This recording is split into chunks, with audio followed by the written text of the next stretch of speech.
Have you ever wondered why, even after spending a small fortune on top-tier OKR training and consulting, your team still ends up with goals that might sound impressive if we're lucky, but deliver zero real impact? The problem isn't your goals. It's how your leaders and organization are behaving, and most organizations have this completely backwards. I'm Sara Lobkovich, strategy facilitator, OKR coach, and author of You Are a Strategist. I help organizations like yours turn strategy from paperwork and decks and docs into everyday action and results. Because what really matters is the impact you make, not just what's in your strategy docs.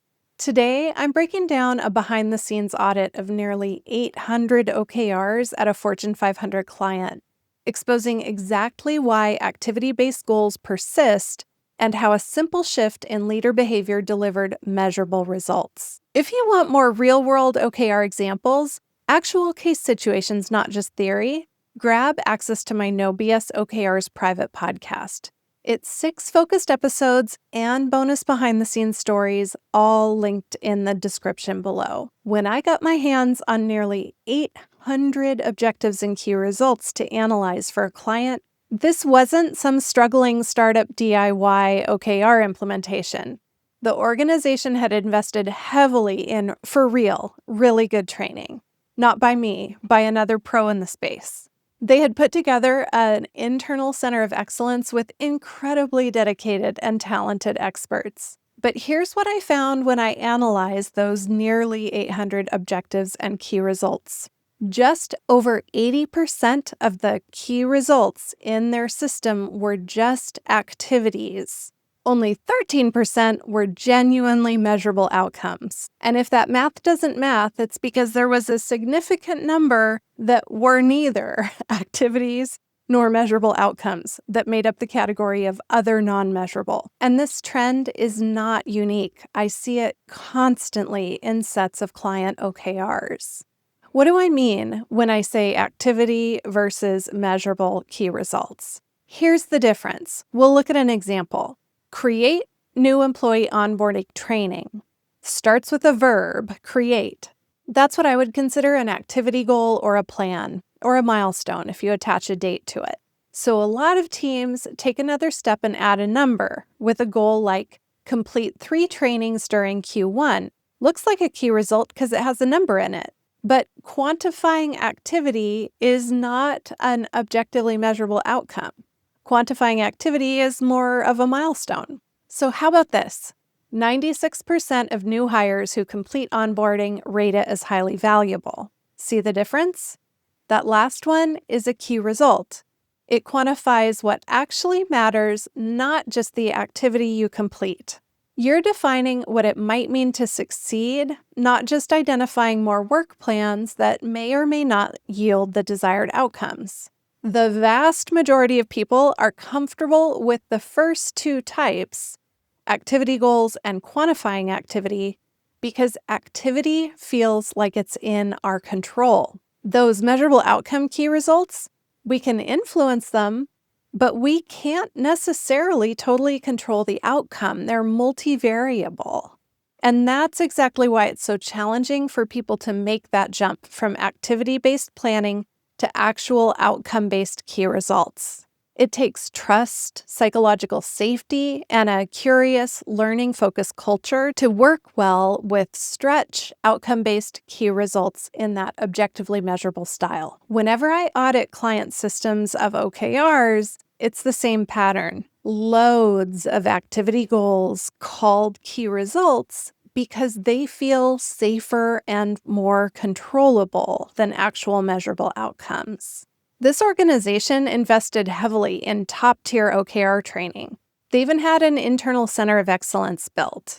The real barrier to this organization achieving what they wanted to with their OKR implementation? Leader behavior. Leaders were letting all of this happen. And in their big quarterly reviews, updates were all about looking good for the leaders, not about learning or moving the business forward. Honest talk about misses and learning was rare. I've seen the same pageantry in companies large and small. Until leadership changes their express expectations and behavior, nothing changes in the rank and file. In addition to that OKR audit, I got to sit in on 2 consecutive quarterly business reviews where they get together to review their OKR progress. The first one was 3 sessions of up to 2 hours each.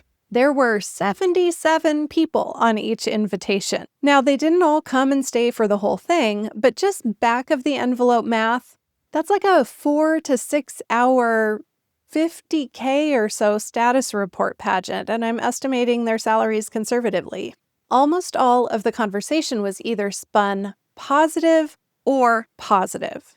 It was either, we got this thing done, that's awesome, or we didn't get this thing done, but here's how we're awesome anyway. A few more stats I tallied. 65% of updates were just someone saying, we finished that key result. Not sharing learnings, just that was done. Only 8% of updates included honest, transparent situations where someone said a goal wasn't met, and here's why. Only 10% of speakers who had a miss on a key result actually enunciated some kind of need or dependency, and only 10% of speakers received a question about the quarter that had just passed. Only 20% received a question about the quarter to come.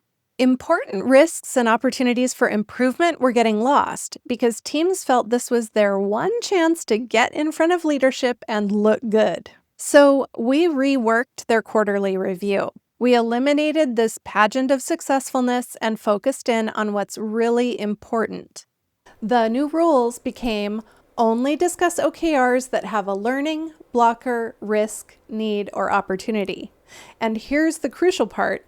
Before the organization went into their next review, we focused on leader behavior change. It was really easy to persuade leaders to change behavior when they saw the stats of the OKR and meeting audit.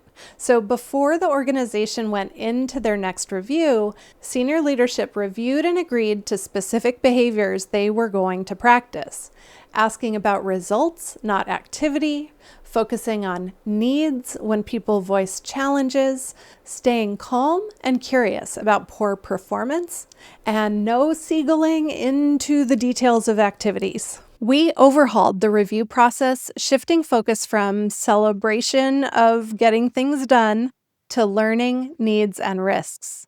We got buy-in from leadership to practice new behaviors, like asking about results rather than activities, staying curious about misses, and focusing on what people need if they were off the mark. The result? Meeting time slashed by over 70%, and real risks and opportunities being surfaced for honest resolution.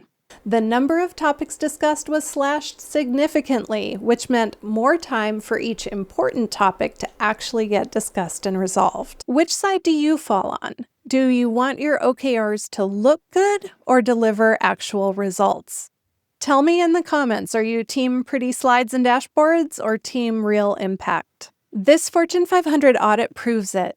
Writing better goals won't matter if your meetings and behavior stays the same. True transformation comes when organizations focus on how goals are reviewed and discussed, not just how they're created or written. Want strategies that get real traction? Pick up my book, You Are a Strategist, or sample the upcoming audiobook in my No BS OKRs private podcast, linked in the description below. Those private podcast episodes are packed with field-tested stories and practical approaches I use with clients all over the world after training over 2,000 OKR coaches working with hundreds of organizations globally. If this hit home, subscribe for more real-world OKR transformations. Next up, I'm going to show you a before and after from another client, the hard numbers behind turning stale meetings into problem-solving powerhouses. You won't want to miss it.